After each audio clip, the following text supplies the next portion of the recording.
Welcome back to Storytime. Janmashtami is soon approaching and we remember all the cute images of Lord Krishna. Him stealing butter, him smearing butter all over his face, Krishna playing with his cowherd friends or teasing the gopis by throwing stones at their pots. Or even Lord Krishna slaying so many demons right from when he was a small baby of 3 till he became an older child. But there is one image of baby Krishna lying on a banyan leaf and sucking his great toe, just like we have seen many babies doing. So this always made me curious and I tried to find out more about it. So let us hear that story today. This image of baby Krishna on a banyan leaf is known as Vatapatra Shahi. So why did he do that? Why was he resting on that leaf? Once there was a great sage by the name of Markandeya. He was the son of Mrukanda Rishi. And sage Markandeya was renowned for his tapas and meditation. He would worship Lord on the banks of the river Pushpabhadra where his ashrama was. And he would always offer prayers and worship with total devotion and dedication. He wore matted locks, wore garments made of tree bark, and would not lose his concentration even if Lord Indra would send apsaras to distract him. So, Lord Vishnu, being happy and pleased with this devotion, came in front of him and asked him, "What boon do you desire? I am very pleased with your devotion." And so Markandeya replied, folding his hands, that "I have got darshan of you, my lord. What more can I want now? However, if you insist, I wish to see what is that power of yours that everybody knows it as Maya. That power of illusion which makes people see everything as different when it is alone you who are there everywhere in this world." And so Lord Narayana, being pleased with him, agreed and then went away. So Markandeya continued with his worship and tapas. Suddenly one day he saw rumbling in the skies and lightning shooting from there. He wondered when a sudden gust of wind blew, which then grew into a raging storm. So suddenly he noticed that the rain had begun pouring down in sheets and torrents till the water started rising. The rivers began to go in spate and he saw that soon the land began to be submerged. In front of his eyes, he saw the oceans rise and swell over till the entire earth began to be submerged. Waters did not stop rising and soon even the skies, the stars and the heavens went under. But surprisingly, Markandeya Rishi was still alive. Everything else on the earth had gone underwater. There seemed to be no living being.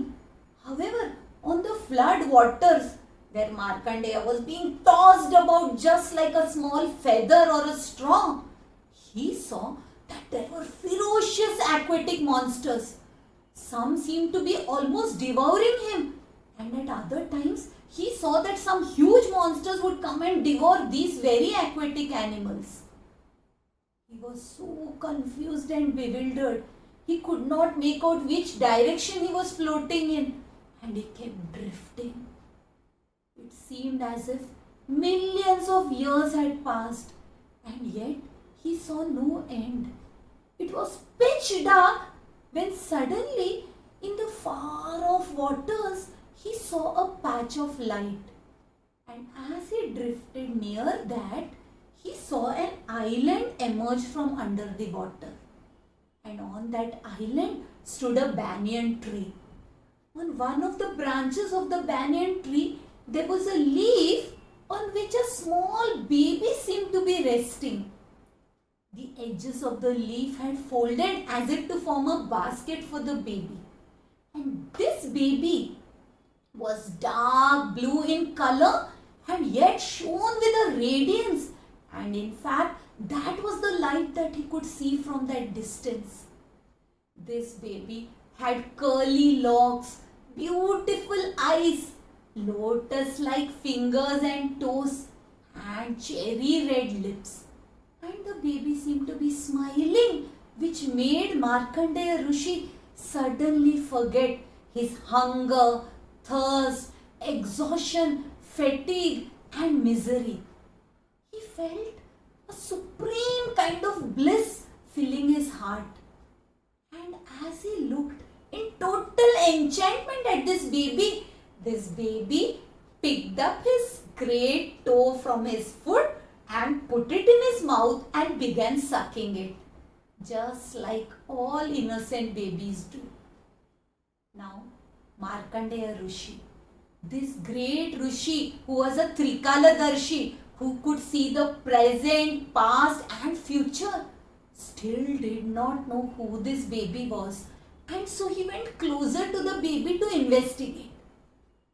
And as he reached very close to the baby took a deep breath, and Markandeya felt himself being sucked inside and went inside the baby's belly. And inside, he was in for a shock.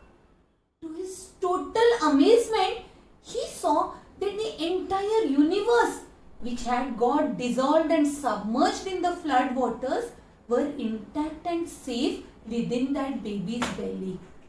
He saw those mountains, his own ashram, the river Pushpabhadra. He saw saints, he saw demons, he saw devatas, he saw rivers, he saw mountain valleys, he even saw mines. He saw all kinds of beings. And he suddenly was totally bemused. He could not understand what he saw before, the total destruction. Was that true? Or now what he saw inside the baby's belly, was this the reality? And as he wondered and wandered to find the end of this world, which he could not obviously, he finally again surrendered to the Lord of his heart. And he told the Lord, "Oh Lord, I am totally confused. Please help me. Please relieve me of this confusion." And as always, when we surrender to the Lord, when we are totally clueless about what to do next, the Lord always shows us the path. And so, suddenly, the baby breathed out or exhaled, and Markandeya found himself outside. Suddenly he saw that the flood waters had disappeared. There was nothing now of the darkness and deluge or pralaya that he had seen before. But the baby was smiling at him. From the corner of his eyes, the baby looked at him, continued sucking his toe and smiled. In enchantment, Markandeya Rishi went near him to ask him, "Who are you?"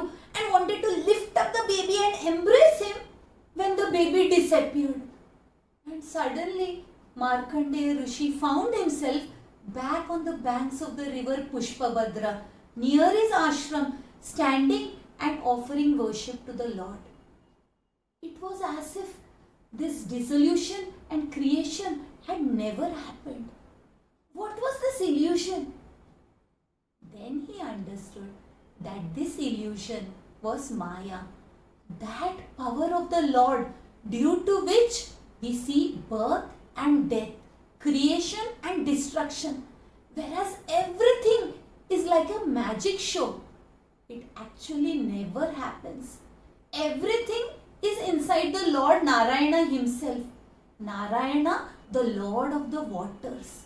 The Lord is ever there in that cosmic ocean, and he takes the form of this little baby, Vatapatra Shai, the baby on the peepal leaf, when he sees and takes in all the creation at the time of Pralaya and releases it all back at the time of creation. So sage Markandeya got this glorious vision where he realized the truth of Bhagavan and the potency of Maya, that power of illusion. May we also understand this vision of oneness. May we learn to see that God is everywhere. He may appear as different forms and beings, but in truth, it is all He alone. So, today, if you like this story of Vattapatra Shai, that beautiful image of baby Krishna on the banyan leaf, do share it with your friends and family and return for another story next week. I will join you back on Thursday. Until we meet again, Hari Om.